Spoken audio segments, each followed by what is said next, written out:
Hello friends, welcome back to my YouTube channel. अगर आप channel पे नए हैं, चैनल को सब्सक्राइब कर लीजिए। जैसा कि आप जानते हैं, यूनियन बजट 2025-26 माननीय वित्त मंत्री श्रीमती निर्मला सीतारमन जी द्वारा पेश किया जा चुका है। बगल में हमारे तुहिन कांता पांडे साहब हैं, जो वित्त सचिव हैं।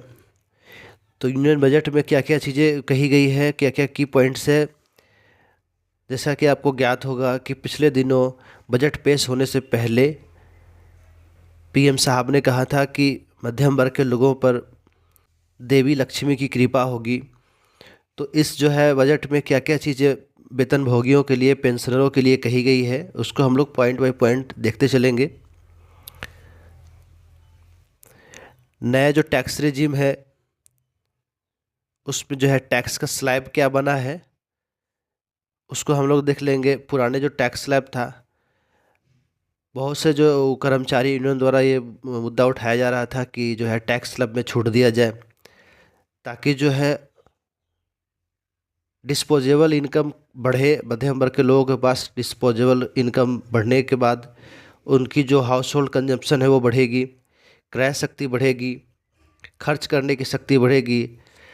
तो जो पिछले क्वार्टर में जो है गिरावट आई थी जीडीपी में, तो उसमें एक बहुत बड़ी जो है उछाल देखने को मिलेगी।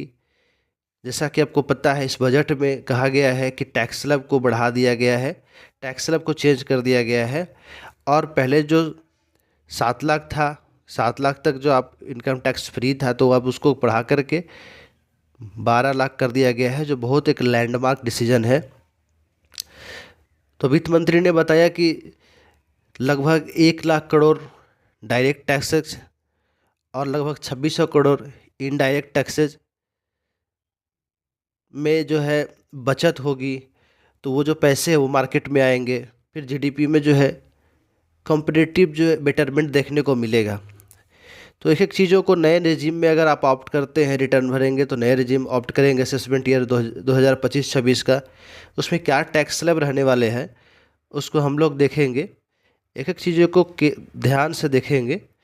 0 से 4 लाख नील रखा गया है, यानी अगर आपकी इनकम 4 लाख से नीचे है पर एनम, तो आपको जो है रिटर्न भरने की आवश्यकता नहीं है। 4 लाख से ऊपर वाले जो है, जिनकी पर एनम इनकम है, उनको रिटर्न भरना बहुत आवश्यक है। 4 से 8 लाख 5% रखा गया है। 8 से 12 लाख अगर आपकी इनकम है तो 10% रखा गया है। तो अभी जो है 10% तक आपको छूट मिल रही है। 12 लाख तक अगर आपकी पर एनम इनकम है तो आपको जो है टैक्स फ्री रखा गया है। 12 लाख इनकम के साथ में आपको 75,000 का स्टैंडर्ड डिडक्शन दिया गया है। यानी अगर आपका पर एनम 12,75,000 भी सैलरी बन रहा है तो आपको जो है टैक्स फ्री रखा गया है। उसके बाद मेन जो यहाँ पे टैक्सेबल इनकम है, 16 से 20 लाख में आपका 20% लगेगा, 20 से 24 लाख में 25%, अब मोर देन 24 लाख आपको 30% के हिसाब से टैक्स जो है पर एनम कटेगा। तो क्या रिबेट है, क्या चीज़ें और कही गई है टीडीएस को लेकर के, क्या क्या चीज़ें कही गई है, उसको हम लोग वन बाय वन देखते चलेंगे, आराम से सरल भाषा में समझेंगे। Zero income tax till 12 lakh income under new tax regime. 12 lakh का तक पर एनम आपका जो है इनकम है वो टैक्स फ्री है। तो यहाँ पे ये चार्ट को हम लोगों ने देख लिया। मुख्य बिंदु 12 लाख तक की आय पर कोई टैक्स नहीं, 12 से 16 लाख आय पर 15%, 16 से 20 लाख आय पर 20%, 20 से 25 लाख आय पर 25%, आज 25% से ऊपर आय पर आपको 30% टैक्स होगा। तो हम लोग को न्यू रेजिम और ओल्ड रेजिम में क्या फ़ायदा, कितना फ़ायदा होने वाला है, उसको हम लोग कंपैरेटिव स्टडी करेंगे, देखते चलेंगे। जैसे एक यहाँ पे एक टेबल बनाया रखा है, इसको आप ध्यान से, अगर आपकी जो इनकम है अप टू 8 लाख है, अगर 8 लाख आपको सालाना पर एनम बनता है, इनकम बनता है, तो प्रेजेंट में है वो 30,000 जो है टैक्स उस पर लगता था, 30,000। अभी जो प्रोपोज्ड स्लैब है उसके अनुसार आपको 20,000 लगेगा, यानी 10,000 का जो है आपको फ़ायदा हो रहा है यहाँ पे। और सरकार जो है आपको पता है कि 12 लाख तक का आपको जो है टैक्स फ्री कर दिया है। तो ये जो 20,000 लग रहा था प्रोपोज्ड, वो आपको 20,000 फ्री किया हुआ है। तो आपको यहाँ फ़ायदा कितना हो गया, 20,000 इधर का, 10,000 इधर, 30,000 का फ़ायदा हो गया नए जो टैक्स स्लैब में है। अगर आप न्यू रेजिम ऑप्ट करते हैं, जैसा कि आपको पता है कि ओल्ड रेजिम में डिडक्शन के बहुत सारे रास्ते खुले होते हैं, न्यू रेजिम में डिडक्शन के बहुत कम रास्ते खुले होते हैं। तो अगर आप सैलरीड पर्सन है तो ऑब्वियसली आप जो है न्यू रेजिम ही ऑप्ट करेंगे। तो न्यू रेजिम में ये कहा गया है कि अगर आपकी जो है इनकम 9 लाख है तो उस हिसाब से आपकी बचत जो होगी 40,000 होगी। आपकी इनकम अगर 10 लाख पर एनम है तो 50,000 होगी, 11 लाख पर एनम है तो 65,000 होगी, और 12 लाख है तो आपकी जो पर एनम जो है इनकम टैक्स की बचत होगी 80,000 होगी। तो ये जो 80,000 आपके हाथ में बच रही है तो कहीं ना कहीं ये मार्केट में जाएगी, आपकी जो खर्च करने की शक्ति बढ़ेगी। तो जो लगातार जीडीपी के आंकड़ों में गिरावट आ रही थी, तो उसमें सुधार होने की, उसके बेटरमेंट में इम्प्रूवमेंट होने की आसार बढ़ रहे हैं। 16 लाख अगर यहाँ से जो है 12 से 16 लाख के बीच में अगर आपका इनकम है तो पहले जो है 1,70,000 इनकम टैक्स देने पड़ते थे, अभी नए स्लैब में 1,20,000 बनता है। टोटल हम लोग को फ़ायदा कितना हो गया, 50,000 का फ़ायदा हो गया। जो टैक्सेबल इनकम जिनका है उनमें भी उनका भी बेनिफिट इसमें दिखाया गया है। जिनका जो टैक्सेबल इनकम नहीं है, 12 लाख से नीचे है, तो उनका तो टैक्स फ्री है, लेकिन जो 12 लाख से ऊपर वाले हैं उनके लिए भी बेनिफिट दिखाया गया है कंपैरेटिव स्टडी करके। 20 लाख तक अगर आपका पर एनम बन रहा है तो पहले 2,90,000 लगता था टैक्स, अभी लग रहा है 2 लाख, यानी 90,000 का टोटल फ़ायदा।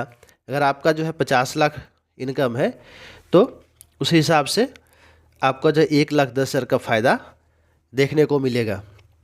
जैसा कि आप जानते हैं 50 लाख के ऊपर 10% आपका सरचार्ज लगता है, 10% का ऊपर आपको सरचार्ज लग जाता है। यहाँ पे इस टेबल को आप ध्यान से देखेंगे कि नए टैक्स रिजिम में आपको एक जो है मॉडल सैलरी इनकम दिखाया गया है कि 10 लाख अगर आपकी इनकम है तो स्टैंडर्ड डिडक्शन आपका 75,000, तो 75,000 माइनस करेंगे तो 9,25,000। तो 9,25,000 में आपको टैक्स जो बनता है 32,500 बनता है। तो 32,500 जो बनता है, जैसा कि आपको पता है कि 12 लाख तक फ्री है, तो फिर इस पे आपको माफ़ कर दिया जाता है।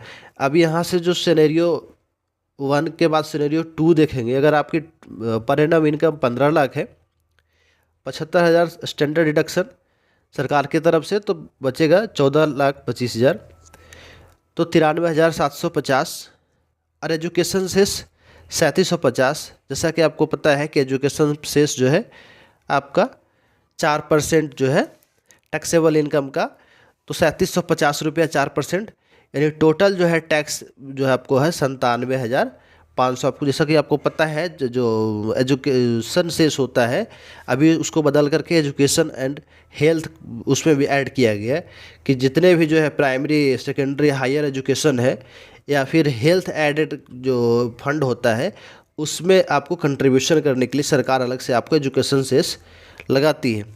तो अगर आपकी इनकम पर एनम 20 लाख बन रही है, 75,000 आपका स्टैंडर्ड डिडक्शन है, तो 19,25,000 उसका टैक्स बनता है 1,85,000। 74 से आपका एजुकेशन सेस 4%, यानी आपका जो है टैक्स बनेगा 1,92,400। इसी तरह जो है 30 लाख अगर आपका पर एनम इनकम है तो उस हिसाब से आपका जो टैक्स बनेगा 4,75,800। अभी हम लोग बात करते हैं टीडीएस के बारे में। तो टीडीएस, जैसा कि आपको पता है कि TDS on securities, government securities को छोड़ करके TDS on deposit, TDS on interest of deposit, FD deposit, या फिर जो है करेंट अकाउंट, या फिर जो है कोई भी डिपॉजिट हो, उसमें जो है टीडीएस पहले जो था 50,000 सीनियर सिटीजन के लिए था, उसको उस दायरे को बढ़ा करके 1 लाख कर दिया गया। यानी जो टीडीएस थ्रेशोल्ड है उसमें भी बदलाव देखने को मिल रहे हैं। तो ये जो जितने भी पेंशनर है, जो सीनियर सिटीजन है, जो 60 साल से ऊपर वाले हैं, उनके लिए एक बहुत बड़ी राहत, बड़ी खबर है। उनकी जो डिपॉजिट पे जो टैक्स आती है, इनकम टैक्स आती, तो उस पर जो है आपको 50,000 से बढ़ा करके स्लैब को जो है 1 लाख कर दिया गया है। और टीडीएस ऑन रेंट है, जो पहले 2 लाख 40,000 था, पहले 2,40,000 था, उसको भी बढ़ा करके 6 लाख कर दिया गया है। तो ये जो है TDS के मामले में नई चेंजेस देखने को मिला है। वेतनभोगियों के साथ साथ पेंशनरों को भी राहत दी गई है। उसमें जो है कारपोरेट का भी था 40,000 आपको जो है TDS था, तो 40,000 को बढ़ा करके 50,000 कर दिया गया है। और इंडिविजुअल का 4,000 था तो उसको बढ़ा करके आपको 5,000 कर दिया गया है। तो TDS के मामले में बहुत सारे स्लैब देखने को, थ्रेशोल्ड उसको चेंज हुआ है। Moral of the story sum up इस बात से करेंगे कि जो स्लैब में छूट मिली है, जो 12 लाख पर एनम में जो टैक्सेबल इनकम फ्री कर दिया गया है, बहुत बड़ी वेतनभोगियों के लिए बहुत बड़ी खबर है, बहुत बड़ी राहत की खबर है। और सबने इसको जो यूनियन बजट को इस रूप में स्वीकार किया है। बहुत से जो क्रिटिसिज्म भी झेलना पड़ रहा है कि इसमें जो है प्राइवेटाइजेशन की बात की गई है, कहीं भी जो है पब्लिक सेक्टर को इम्प्रूवमेंट, पब्लिक सेक्टर को बूस्ट करने की बात नहीं कही गई है। तो देखते हैं आगे क्या क्या डेवलपमेंट होती है, तो हम लोग उसके हिसाब से बातें करते चलेंगे। अभी के लिए इतना ही।